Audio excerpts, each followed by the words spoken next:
मेरे प्यारे दोस्तों, आप सभी का एक बार फिर से स्वागत है मेरे अपने YouTube चैनल इंग्लिश का सफर में। मैं सुजाता उमेश कर्डिले आज आपके सामने प्रस्तुत करने जा रही हूँ एक पाठ का वाचन जो NCERT की 5वीं कक्षा के लिए हिंदी की पाठ्य पुस्तक रिमझिम भाग 5 का पाठ 6वां चिट्ठी का सफर। जी हाँ, चिट्ठी का सफर हमें एक ऐसे सफर पर ले जाएगा जो अतीत और वर्तमान के संदेश वाहकों की झलकियां देगा। संदेश पहुंचाने की जरूरत इंसानों को हमेशा से रही है। आज डाक का क्षेत्र बेहद फैला हुआ है। समय के साथ यह तकनीकी भी हो गया है। कुछ दशकों पहले तक संदेश कुछ दिनों में पहुंचता था और आज पलक झपकते ही अपनी बात हम सैकड़ों मील दूर तक पहुंचा सकते हैं। अपनी बात किसी तक पहुंचाने का तरीका समय के साथ बदलता रहा है। समय के साथ संप्रेषण और संचार के माध्यमों में बदलाव आया है। इन माध्यमों का इस्तेमाल अलग अलग उद्देश्यों के लिए समाज के विभिन्न वर्गों के लिए हुआ है। तो चलना चाहेंगे आप मेरे साथ इस अद्भुत ज्ञानवर्धक सफर पर? क्या कहा? जाना चाहेंगे? तो फिर देर किस बात की? चलिए चलते हैं चिट्ठी का सफर पाठ की ओर। अपनी 10-12 साल की जिंदगी में तुमने कुछ पत्र तो लिखे ही होंगे। वे पत्र अपने सही पते और समय पर किस तरह पहुंचे होंगे, यह बहुत सी बातों पर निर्भर करता है।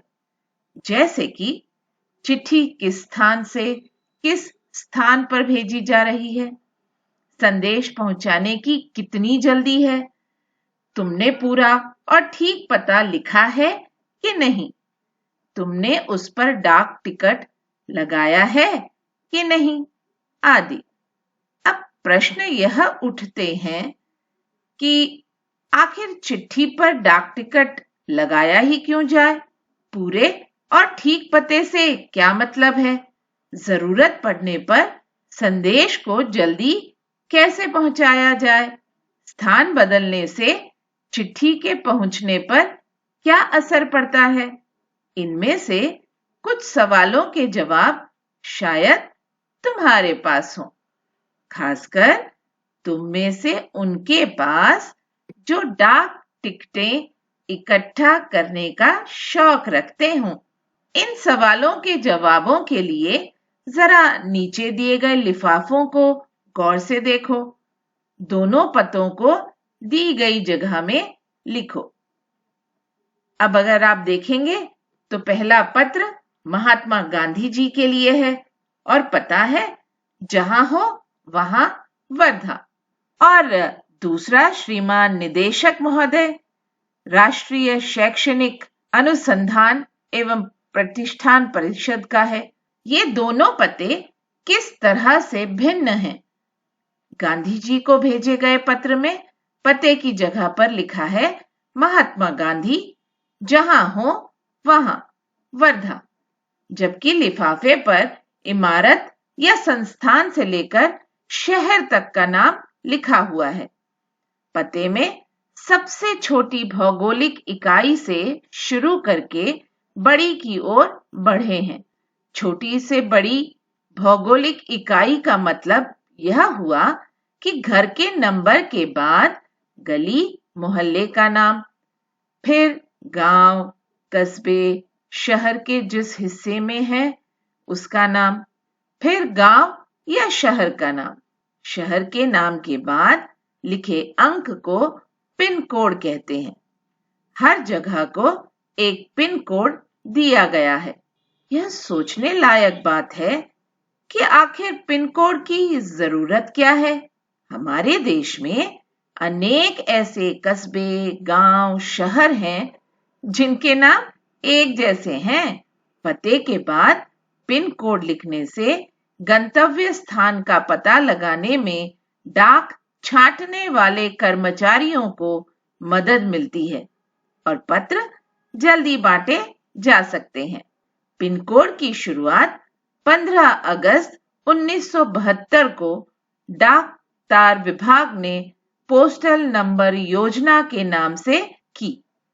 जाहिर है कि गांधी जी को मिले इस पत्र पर और उन्हें मिले किसी भी पत्र पर पिन कोड का इस्तेमाल नहीं किया गया था। फर्क सिर्फ पिन कोड का ही नहीं है, समय के साथ सेवाओं में निरंतर बदलाव और विकास होता रहा है। अब यहाँ आप देख रहे हैं अर्जुन नगर दिल्ली का पिन कोड 110016। पिन शब्द पोस्टल इंडेक्स नंबर का छोटा रूप है। किसी भी जगह का पिन कोड 6 अंकों का होता है। हर अंक का एक खास स्थानीय अर्थ है। उदाहरण के लिए NCERT को भेजे गए लिफाफे पर लिखा अंक है 110016। इसमें पहले स्थान पर दिया गया अंक यह बताता है कि यह पिन कोड दिल्ली, हरियाणा, हिमाचल प्रदेश, पंजाब या जम्मू कश्मीर का है, यानी भारत के उत्तर में स्थित राज्यों का है। अगले 2 अंक यानी 10 यह तय करते हैं कि यह दिल्ली राष्ट्रीय राजधानी क्षेत्र के उप क्षेत्र दिल्ली का कोड है। अगले 3 अंक यानी 016 दिल्ली उप क्षेत्र के ऐसे डाकघर का कोड है जहां से डाक बांटी जाती है। अब तुम्हारा स्कूल जहां पर है उस इलाके का पिन कोड पता करो।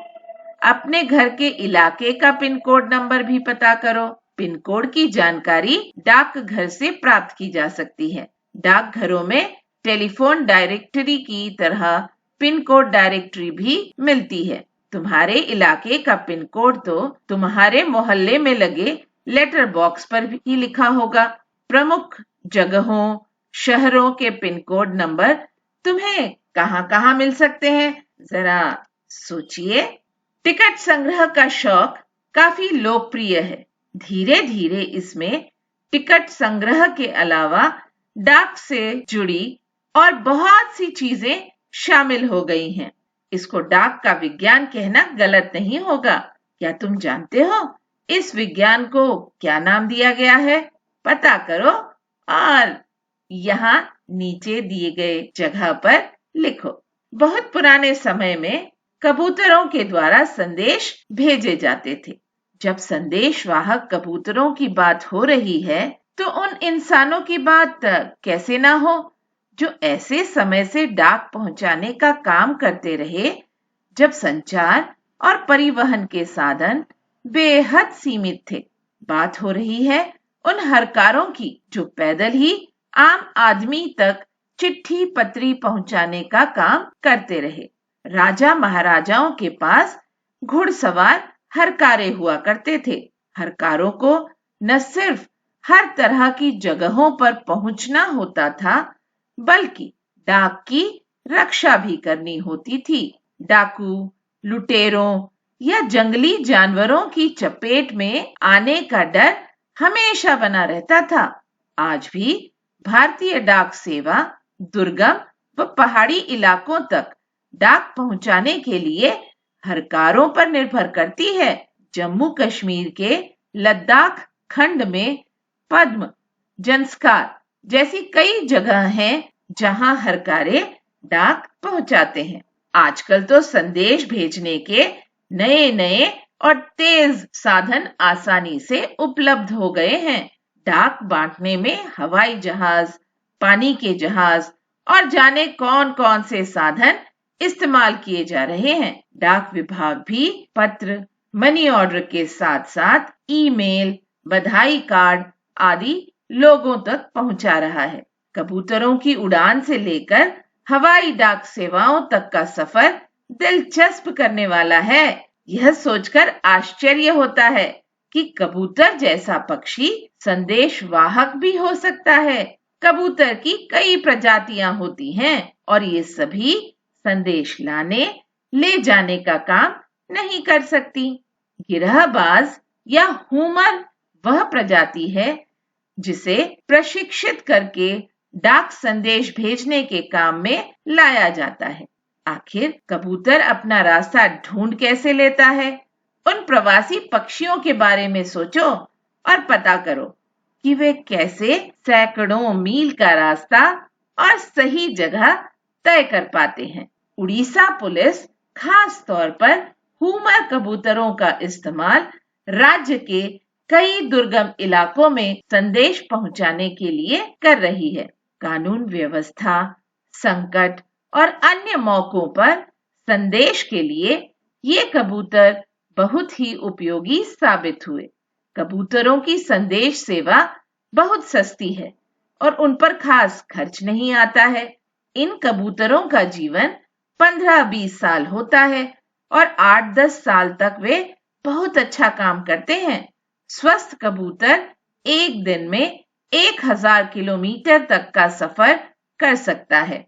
यदि कोई महत्वपूर्ण संदेश पहुंचाना हो तो 2 कबूतरों को भेजा जाता है ताकि बाज के हमले जैसी अनहोनी स्थिति में भी दूसरा कबूतर संदेश पहुंचा दे। शायद यह पढ़कर तुम एक ऐसे कबूतर की कहानी पढ़ना चाहो जो दूसरे विश्व युद्ध में संदेश पहुंचाता था। इस कबूतर की कहानी नेशनल बुक ट्रस्ट से अंग्रेजी में छपी एक किताब में दी गई है। किताब का नाम है ग्रे नेक, जो कि इस किताब के हीरो का भी नाम है। अगर तुम हिंदी में पढ़ना चाहते हो तो क्यों ना नेशनल बुक ट्रस्ट को पत्र लिखो कि वे इस किताब को हिंदी में भी छापे। यह रहा उनका पता। नेहरू भवन 5 इंस्टीट्यूशनल एरिया फ्रेज 11 वसंत कुंज नई दिल्ली 110070। तो देखा दोस्तों, कितना मजेदार था ना चिट्ठी का सफर। कबूतर से लेकर हवाई जहाज तक और हवाई जहाज से लेकर हमारे लैपटॉप, पीसी और मोबाइल तक। बहुत ही रोचक और रोमांचक सफर। मजा आया? बोलिए।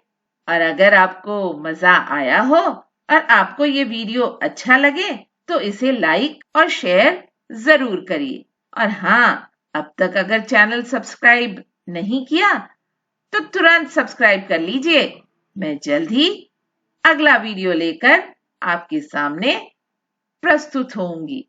तब तक के लिए घर पर ही रहिए, स्वस्थ और सुरक्षित रहिए। बिना वजह घर के बाहर नहीं जाना। यही तो है स्वस्थ रहने का मूल मंत्र और खजाना। तो दोस्तों, आज के लिए बस इतना ही। जल्द ही मिलेंगे। तब तक के लिए जिप जैप और ये पहुंचा मेरा पत्र आप तक जूम।